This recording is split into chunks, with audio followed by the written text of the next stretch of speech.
اول شریف کے موقع پہ یہی کہتا ہے سنا ہے یا رسول اللہ آپ ہر عاشق کے گھر تشریف لاتے ہیں، آپ ہر عاشق کے گھر تشریف لاتے ہیں، میرے بھی گھر میں ہو جائے چراغا یا رسول اللہ۔ آج آپ یہ کہہ رہے ہیں لیکن جب تیرا بیٹا الفیصل سے پڑھ کے آئے گا، اہل حدیث کے اسکول سے پڑھ کے آئے گا، اب وہی تیرا بیٹا کہے گا سلام نہیں پڑھنا چاہیے، قبر پہ جا کے آدان نہیں دینی چاہیے، مزار پہ جا کر کے فاتحہ نہیں پڑھنی چاہیے، وہی تیرا بیٹا کہے گا ربیع الاول شریف کا جلوس نہیں نکالنا چاہیے۔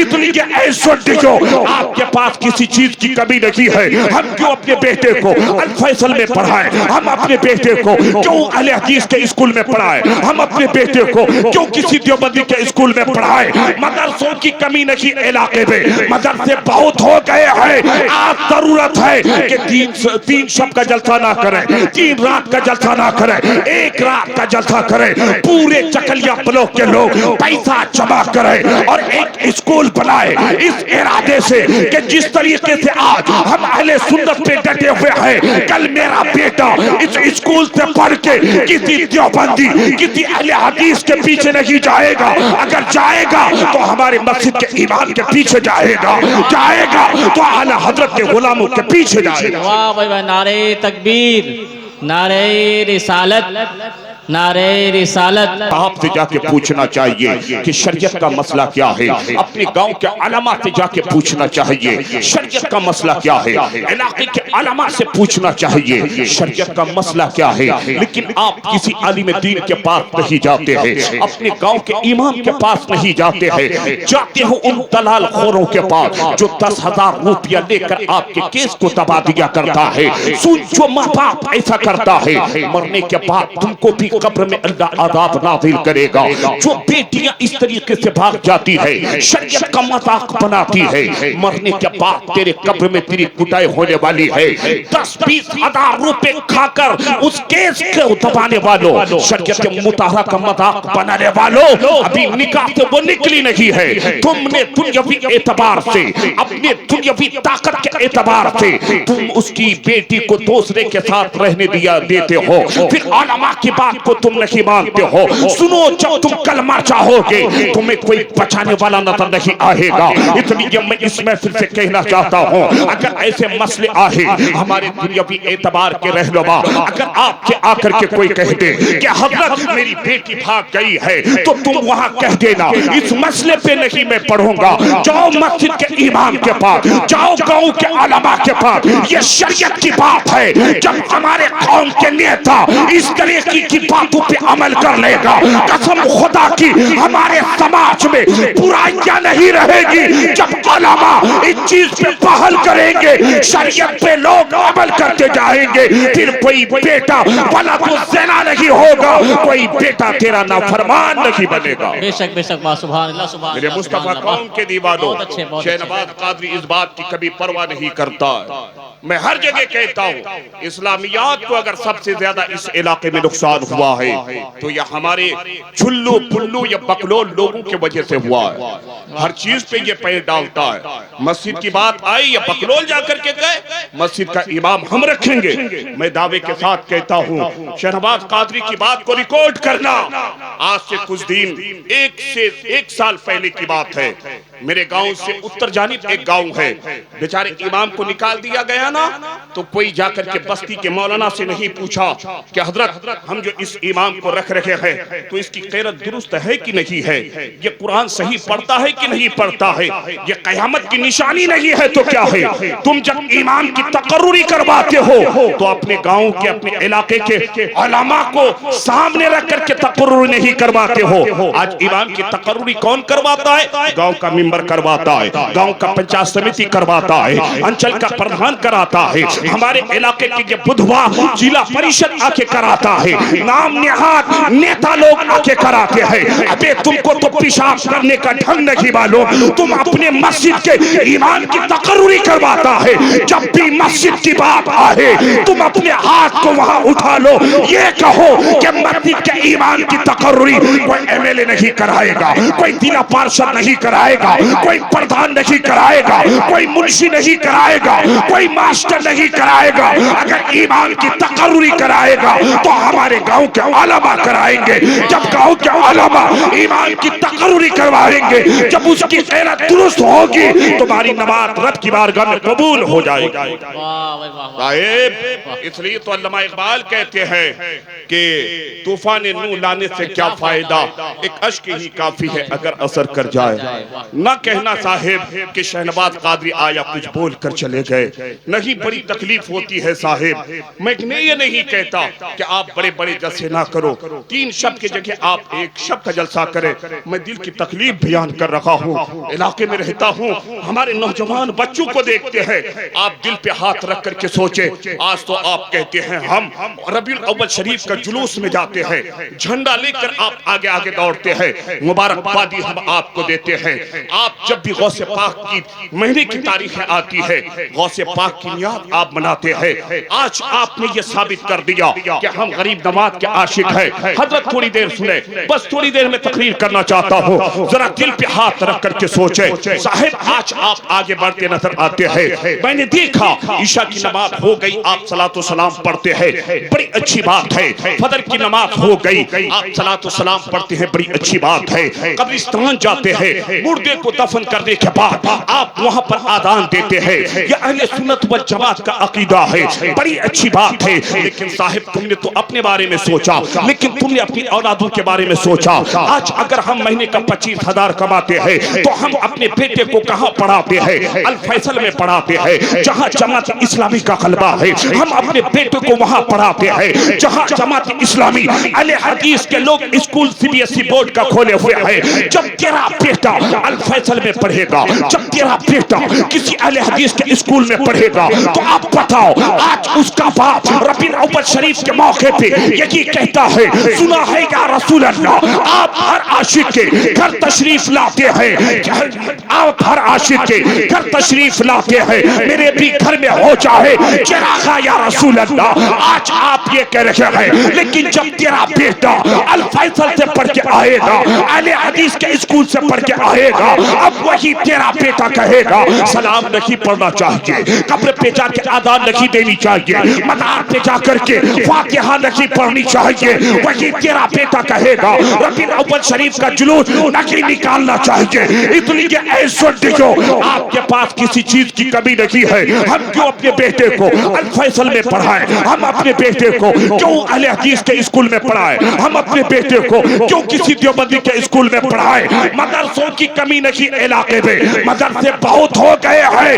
آج ضرورت ہے کہ 3 شب کا جلسہ نہ کریں، 3 رات کا جلسہ نہ کریں، 1 رات کا جلسہ کریں، پورے چکلیا بلاک کے لوگ پیسہ جمع کریں اور ایک اسکول بنائے، اس ارادے سے کہ جس طریقے سے آج ہم اہل سنت پہ ڈٹے ہوئے ہیں، کل میرا بیٹا اس اسکول سے پڑھ کے کسی دیوبندی کسی اہل حدیث کے پیچھے نہیں جائے گا، اگر جائے گا تو ہمارے مسجد کے امام کے پیچھے جائے گا، جائے گا تو اعلی حضرت کے غلاموں کے پیچھے جائے گا۔ واہ بھائی، نعرہ تکبیر، نعرہ رسالت، نعرہ رسالت، فیضان غریب نواز کانفرنس۔ بڑا دکھ ہوتا ہے دوست، اس لیے آج چاہیے کہ ہم متحد ہو جائیں، اتحاد قائم کریں، ہم اٹھیں میرے قوم کے لوگوں، ہم اپنے لیے ایک اسکول بنائیں، مدرسوں میں اپنے بچوں کو بھیجیں۔ آج جو ہماری بیٹیاں غیر مسلم لڑکوں کے ساتھ بھاگ جایا کرتی ہے، نکاح ہو جاتا ہے پھر بھی یہ بے شرم لڑکیاں غیر مسلموں کے ساتھ بھاگ جایا کرتی ہے، آخر وجہ کیا ہے؟ تم نے اپنی بیٹیوں کو بچپن میں دین کی تعلیم نہیں دلایا۔ کیوں نہیں دلایا؟ اس لیے نہیں دلایا کیونکہ آپ کو اپنے گاؤں کے امام سے بغض ہے، اپنے گاؤں کے علماء کے چہرے کو ہم دیکھنا پسند نہیں کرتے ہیں۔ ہم نے ایسا کیا تو ہماری بیٹی کی جوانی میں ہمیں کیا ملتا ہے؟ وہی بیٹی بڑی ہو کر ہمارے چہرے کو کالا کر کے بھاگ جایا کرتی ہے۔ اس لیے اپنی بیٹیوں کو مدرسے میں پڑھائے، اپنے بیٹوں کو پہلے مدرسے کی تعلیم دلائے، جب آپ کے بیٹے مدرسے کی تعلیم حاصل کر دیں گے. میں عرض یہ کر رہا تھا آج ہم بیٹوں سے امید نہیں کرتے ہیں, دوڑے دوڑے جاتے ہیں, کہتے ہیں پیر صاحب میرا بیٹا بگڑ گیا ہے, مجھے کوئی تعویذ دے دیجیے. تم نے اپنے ابتدا دور کو دیکھا کہ میں نے کیا کیا تھا جس کی وجہ سے میرا بیٹا آج نافرمان بن جاتا ہے. تم نے تو شریعت کا ایسا مذاق بنا دیا ہے. جب ایک انسان آج بیٹا پلانے کے لیے, بیٹے کی شادی کرانے کے لیے تیار ہوتا ہے, لوگوں جیسے ہی اس کا بیٹا کہیں جاتا ہے, لڑکی دیکھ کے آتا ہے, لڑکی پسند آ جاتی ہے. شریعت کا حکم آپ کو معلوم ہے, شریعت اتنی اجازت دیتی ہے کہ جو لڑکا شادی کرنا چاہتا ہے, جس لڑکی کی شادی اس سے ہونے والی ہوتی ہے, شریعت کا حکم ہے کہ تھوڑی دیر وہ لڑکا اس لڑکی کو جا کر کے دیکھ لے. لیکن جب لڑکے کو لڑکی پسند آ جاتی ہے, وہ لڑکا جب گھر کو آتا ہے, اب وہ لڑکا اپنے باپ سے آ کر کے بولتا ہے ابا مجھے لڑکی پسند آ گئی ہے, امی مجھے لڑکی پسند آ گئی ہے. اب اس کا باپ کہتا ہے بیٹا تجھ کو لڑکی پسند تو آ گئی ہے, لیکن اب اس لڑکی کو دیکھنے کے لیے تیرا بہنوی جاہے گا, اس لڑکی کو دیکھنے کے لیے تیرا چاچا جاہے گا, اس لڑکی کو دیکھنے کے لیے تیرا بھائی چاہے گا. شریعت کا حکم ہے کہ صرف وہ لڑکا تھوڑی دیر دیکھ سکتا ہے, باقی کوئی دیکھ نہیں سکتا ہے. پھر تو بہنوی کو بھیجتا ہے تو تو نے شریعت کا مذاق بنایا کہ نہیں بنایا؟ تم اپنے بھائی کو اس لڑکی کو دیکھنے کے لیے بھیجتے ہو, تم نے شریعت کا مذاق بنایا کہ نہیں بنایا؟ اس لیے اے لوگوں تمہارے لڑکے دیکھنے میں, لڑکیوں کو دکھانے میں جتنا خرچ ہوتا ہے اور لوگوں کی اتنے میں شادیاں ہو جاتی ہے. اس لیے آج ہمارے علاقے کے لوگوں کے ہاتھ سے زمینیں چلتے زمین نکلتی ہوئی نظر آتی ہے. اس لیے تم ساتھ کی اختیار کرو, شریعت نے جو حکم دیا ہے اس پہ عمل کر لو. جب تیری ابتدا اچھی ہوگی تو انشاءاللہ انتہا بھی اچھی ہوگی. اے میرے قوم کے دیال مسلمانوں, آج ضرورت ہے کہ ہم شریعت مصطفیٰ پہ عمل کریں. یہ سرکار غریب نواز کی محفل ہے, چلتے چلتے ایک پیغام آپ کو دے دوں. لوگوں آج ہم جاتے ہیں نہانے کے لیے, کم سے کم ایسی محفلوں سے کچھ پیغام لے کے جائے. اگر آپ کے گاؤں کے امام گلیوں میں جا کر کے تبلیغ کرے تو پھر لوگ کہتے ہیں کہ امام صاحب نے تو مذاق بنا لیا ہے. ضرورت ہے کہ ہم سارے لوگ آج گلیوں میں جا کے دین کی تبلیغ کریں, آج ہم گاؤں میں جا کے دین کی تبلیغ کریں, علاقے میں جا کر کے دین کی تبلیغ کریں. 100 سنے گا تو ایک عمل ضرور کرے گا. اس لیے میں اپنے علماء سے کہنا چاہتا ہوں, میں تو علماء کا خادم ہوں, میں علماء کا غلام ہوں. کسی کو ہمت ہارنے کی ضرورت نہیں ہے.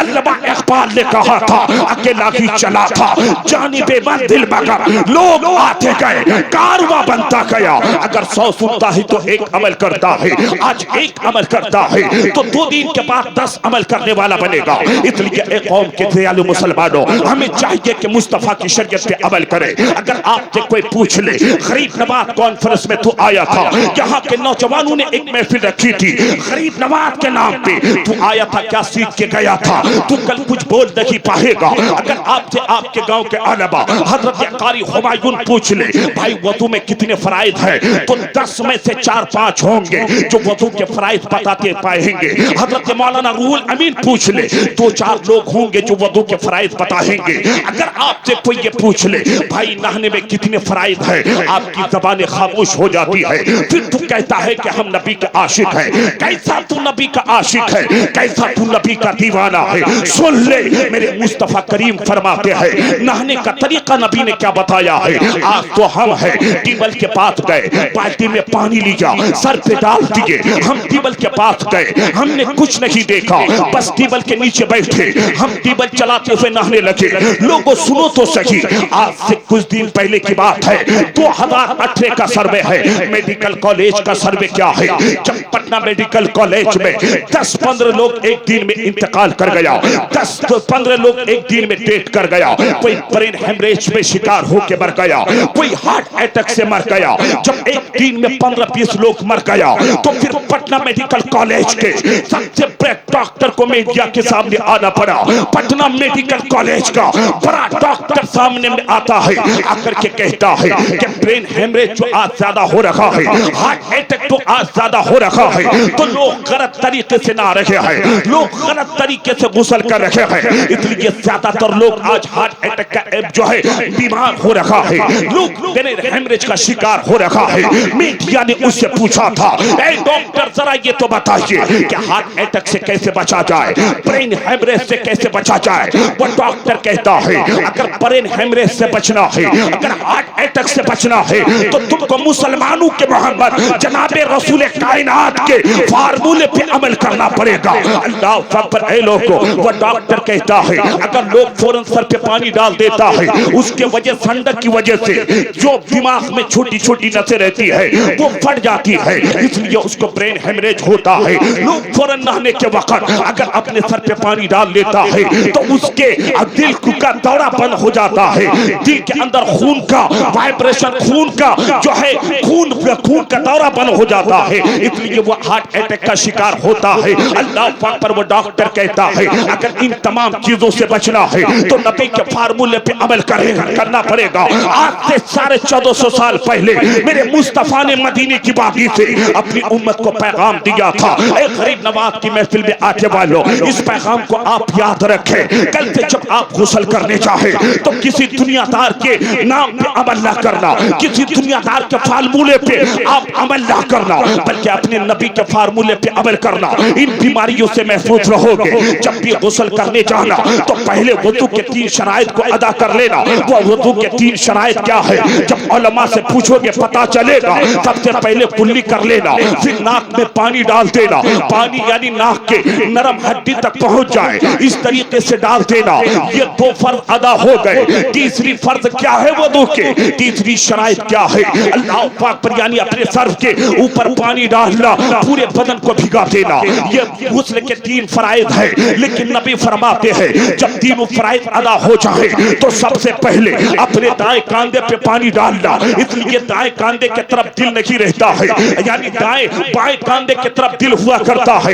نبی کہتے ہیں جو نہانے کے وقت پہلے دائیں کاندھے پہ پانی ڈالتا ہے, پھر بائیں کاندھے پہ پانی ڈالتا ہے, پھر تیسری مرتبہ اپنے سر پہ پانی ڈالتا ہے, نبی فرماتے ہیں جو اس طریقے سے نہائے گا اس کو کبھی ہارٹ اٹیک نہیں ہوگا, جو اس طریقے سے نہائے گا اس کو کبھی برین ہیمریج نہیں ہوگا. میڈیکل گھٹنا ٹیک کر کہتا ہے اگر تم کو ان بیماریوں سے بچنا ہے تو مصطفیٰ کے فارمولے پہ عمل کر لو. جب مصطفیٰ کے فارمولے پہ عمل کر لو گے قسم خدا کی تم ان بیماریوں سے محفوظ رہو گے. جب تو بریلی کے امام اعلیٰ حضرت پکار اٹھتے ہیں کون دیتا ہے, دینے کو منہ چاہیے, دینے والا ہے سچا ہمارا نبی. بات سمجھ میں آ رہی ہے؟ اگر بات سمجھ میں آ رہی ہے ہاتھ اٹھاؤ کہہ دو یا رسول اللہ. بس چلتے چلتے ایک بات کہہ دوں, آج ہمارے حالات بڑے بگڑ گئے ہیں. طوفان نوح لانے سے کیا فائدہ, ایک اشک ہی کافی ہے اگر اثر کر جائے. آپ تکلیف نہ ماننا کہ مولانا آئے ہمارے اوپر نہ جانے کچھ بول کر چلے گئے. نہیں صاحب, جو نشتر مارتا ہے نا وہ دشمن نہیں ہوا کرتا. تم اپنے کام کرو, بڑی اچھی بات ہے, ہم تمہارا سپورٹ کرتے ہیں, لیکن مسجد کے امام ہو, عیدگاہ ہو, مدارس ہو, جہاں بھی شریعت کی بات ہو وہاں آپ پیچھے ہو جائیں. اپنے گاؤں کے علماء کو آگے بڑھائیں, اپنے علاقے کے علماء کو آگے بڑھائیں. سنو ایک پیغام لے لو, یہ غریب نواز کی محفل سے ایک پیغام لے لو. آج ہمارے حالات کیا ہیں, اگر میرے پیر کو کوئی گالی دیتا ہے نا مجھے فخر ہے کہ میں اپنے پیر, میں اس پیر کا مرید ہوں جس کا نام حضور علامہ اختر رضا خان تاج الشریعہ, میں اس کا مرید ہوں. میرے پیر نے کہا ہے زندگی یہ نہیں ہے کسی کے لیے, زندگی ہے نبی کی, نبی کے لیے. نہ سمجھ مرتے ہیں زندگی کے لیے, جینا مرنا سب کچھ ہے نبی کے لیے. آج اگر ہمارے پیر کو کوئی گالی دینا تو ہم آستین اوپر کر لیتے ہیں, پھر 2-4 تماچے اس کو رسید کر دیتے ہیں. پیر کے خلاف تو بولتا ہے. اللہ پاک پر حضرت محبوب الہی نظام الدین اولیاء کو دیکھ, حضرت محبوب الہی نظام الدین اولیاء کا ایک مرید ہے. سنو ذرا غور سے سننا, محبوب الہی نظام الدین اولیاء کا ایک مرید ہے. آج اگر ہمارے پیر کی شان میں بولے تو ہمیں لڑنے کے لیے مزہ آتا ہے. ہمارے پیر بھی کہتے ہیں اس نے میری شان میں گستاخی کی, جا اس کے ساتھ لڑائی کر. لیکن محبوب الہی نظام الدین اولیاء کو دیکھ, محبوب الہی کی شان میں ایک انسان گستاخی کرنے لگا, یہاں تک کہ گندی گندی گالیاں دینے لگا. اس کے مرید نے سنا نا تو بڑا غصہ آیا, دوڑا دوڑا اپنے پیر کے پاس آیا. آنے کے بعد کہتا ہے حضور فلانا شخص آپ کو گالی دے رہا ہے, فلانا شخص آپ کو گندی گندی گالیاں دے رہا ہے. محبوب الہی نظام الدین اولیاء کو تو فوراً غصہ آنا چاہیے تھا، لیکن محبوب الہی کو غصہ نہیں آیا، آپ مسکرانے لگے۔ مرید نے دیکھا نا تو تعجب سے دیکھنے لگے کہ میرا پیر کو غصہ نہیں آیا، مسکرا رہے ہیں۔ اللہ اکبر۔ محبوب الہی نے کہا میرا مرید کل صبح آنا، میری بارگاہ میں مجھ سے ملاقات کرنے کے، پھر میرے اس گستاخ کے پاس جانا، اس گالی دینے والے کے پاس جانا۔ جیسی رات گزری نا، صبح ہوئی، وہ مرید آتا ہے محبوب الہی کی بارگاہ میں۔ محبوب الہی اپنے جیب میں ہاتھ ڈالتا ہے، 2 روپیہ نکال کر اپنے مرید کو دیتا ہے، کہتا ہے میرا مرید جو مجھ کو گالیاں دے رہا ہے نا، میری طرف سے جا کر کے اس کو 2 روپیہ انعام دے دینا، 2 روپیہ وظیفہ دے دینا۔ مرید لیا، پیر کا حکم ہے، گیا، وہ شخص حضرت محبوب الہی کو گالیاں دے رکھا ہے، محبوب الہی کی شان میں گستاخیاں کر رکھا ہے۔ اللہ اکبر، 2 روپیہ نکال کے دیا، کہا اے انسان، میرے پیر کو تو گالی دے رکھا ہے، میرا پیر تو تجھ کو 2 روپیہ انعام بھیجا ہے۔ یہ معاملہ 3-4 دن تک چلتا رہا۔ روزانہ صبح آتا، محبوب الہی 2 روپیہ انعام دیتے اور کہتے جا کر کے میری طرف سے انعام دے دے۔ 3-4 دن یہ سلسلہ چلتا رہا۔ 3-4 دن کے بعد اب وہ شخص محبوب الہی کی شان میں گالیاں دینا بند کر دیا، محبوب الہی کی تعریف کرنے لگا۔ جیسی ہی تعریف سنانا مرید بڑا دل گدگد ہو گیا، ہنسی ہنسی اپنے پیر کے پاس آتا ہے۔ آنے کے بعد کہتا ہے حضور وہ کل تک آپ کو گالیاں دے رہا تھا، آج سے اس نے آپ کی شان میں تعریف کرنا شروع کر دیا ہے۔ محبوب الہی کہتے ہیں انعام دینا بند کر دو۔ اللہ پاک پر مرید پریشان ہو گئے، گالیاں دے رہے تھے، میرا پیر اس کو انعام دے رہا تھا، جب گالیاں بند ہو گئی ہے، تعریف ہو رہی ہے، تو انعام میں تو اضافہ کر دینا چاہیے، زیادہ انعام و اکرام دینا چاہیے، لیکن جب تعریف ہونے لگی تو میرا پیر کہتا ہے انعام دینا بند کر دے۔ اللہ پاک پر مرید سے رہا نہیں گیا، لوگوں ذرا اس غریب نواز کانفرنس سے پیغام لے کے جا، دل پہ اپنے ہاتھ کو رکھ کر کے سوچ۔ اللہ پاک پر محبوب الہی کا مرید کہتا ہے حضور کل تک آپ کو گالیاں دے رہا تھا، آپ اس کو روزانہ 2 روپیہ انعام دے رہے تھے، لیکن آج تعریف ہو رہی ہے آپ انعام دینا بند کر دیے ہے، معاملہ کیا ہے؟ آخر معاملہ کیا ہے؟ تعجب کرنے والی بات ہے۔ محبوب الہی کہتا ہے میرا پیر مرید تو نہیں سمجھے گا، مرید وہ جب تک مجھ کو گالیاں دے رہا تھا میں صبر کر رہا تھا تو اللہ میرے نام اعمال میں نیکیاں لکھ رہا تھا، اس نے گالی بند کر دیا ہے تو مجھ کو نیکیاں ملنا بند ہو گئی ہے، اس لیے میں نے اس کو انعام دینا بند کر دیا ہے۔ اس لیے اے غریب نواز کانفرنس میں آنے والوں، یہاں سے پیغام لے کے جا، چاہے تیرے باپ کو کوئی گالی دے پلٹ کر اس کو کچھ جواب نہ دینا، تیری ماں کو کوئی گالی دے اس کو پلٹ کر جواب نہ دینا، تیرے پیر کی شان میں گستاخی کرے اس کے پیچھے سیاست نہ کرنا، اس کے پیچھے اپنی آخرت کو خراب نہ کرنا۔ اگر تیرے ان لوگوں کی کوئی غیبت کرے صبر کر لینا، صبر کرنے کے بنیاد پہ اللہ تعالیٰ تیرے نامہ اعمال میں نیکیاں لکھ دیتا ہے۔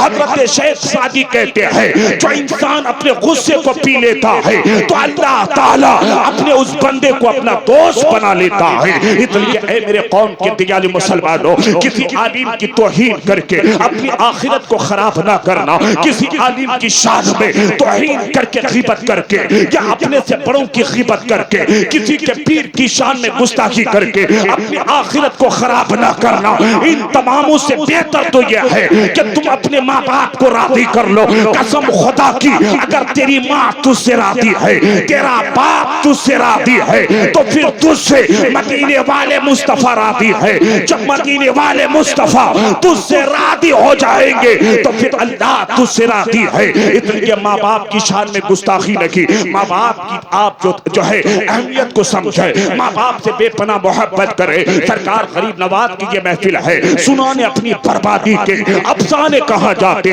تیرا در چھوڑ کر خواجہ یہ دیوانے کہاں جاتے۔ اس محفل میں 1000 آدمی ہوں گے، ایسے 90 لوگ ہوں گے یا 900 لوگ ہوں گے جو بیمار میں ملوث ہوتے ہوں گے۔ امام صاحب کے پاس جاتے حضرت پانی پہ دم کر دیجئے، بیماری میں مبتلا ہو گیا ہو، مجھے دنیا کی دوائیاں کام نہیں کر رہی ہے، مجھے دنیا کا علاج کام نہیں آ رہا ہے۔ اے لوگوں سنو تو صحیح، لوگوں سنو، جس غریب نواز کی محفل میں تو بیٹھا ہے وہ غریب نواز ایک نسخہ دیتے ہیں۔ سرکار غریب نواز فرماتے ہیں کہ جس کو بیماری سے شفا نہیں ملتی ہے، جس کو بیماری سے صحت یابی نہیں ملتی ہے، اے لوگوں غریب نواز کہتے ہیں فجر کی نماز پابندی کے ساتھ پڑھنا۔ ایک بار اپنے ہاتھ کو اٹھائیں، سارے لوگ کہہ دیں یا رسول اللہ اگر تو بیماری سے شفا چاہتا ہے، اگر بیماری سے صحت یابی چاہتے ہیں تو غریب نواز کے اس نسخے کو اپنا لینا۔ غریب نواز کہتے ہیں فریض فجر کی نماز آپ پابندی سے پڑھنا۔ سرکار غریب نواز کہتے ہیں جیسے ہی فجر کی آدان ہو جائے مسجد میں، جیسے ہی آپ کا مؤذن کہہ دے الصلاۃ خیر من النوم، یعنی نیند سے بہتر نماز ہے، لیکن آج ہم مسجد کی آواز کو آدان کو سن کر کے بھی بستر سے نہیں اٹھتے ہیں، بستر پہ پڑے رہ جاتے ہیں۔ پھر تو بیماری سے شفا کیسے چاہتا ہے؟ پھر تو صحت یابی کیسے چاہتا ہے؟ جب اللہ کے گھر سے تجھے آواز آتی ہے آ کامیابی کی طرف، آ نماز کی طرف، تو تجھ کو رب کے بارگاہ میں جا کر سر و سجود کرنا پڑے گا۔ حضرت خواجہ غریب نواز کہتے ہیں جیسے ہی فجر کی آدان ہو جائے تم جگ جاؤ۔ سرکار غریب نواز کہتے ہیں کہ وضو بناؤ، 2 رکعت سنت نماز پڑھ لو، یعنی 2 رکعت سنت نماز اور فرض نماز کے بیچ اتنا وقت ہونا، وقفہ ہونا چاہیے، اتنا ٹائم ہونا چاہیے کہ تم ماں بسم اللہ 40 مرتبہ سورہ فاتحہ پڑھ سکو۔ سرکار غریب نواز کہتے ہیں کہ 40 دن تک سورہ فاتحہ ماں بسم اللہ 40 مرتبہ پڑھتے رہو۔ سرکار غریب نواز کہتے ہیں جو اللہ کا بندہ، جو نبی کا امتی، جو میرا چاہنے والا فجر کی نماز میں یعنی سنت اور فرض کے بیچ روزانہ ماں بسم اللہ 40 مرتبہ سورہ فاتحہ پڑھے گا۔ غریب نواز کہتے ہیں دنیا کی دوائی کام نہیں کر رہی تھی، دنیا کے حکیموں کی دوائی اس کو شفا نہیں دلا پا رہی تھی۔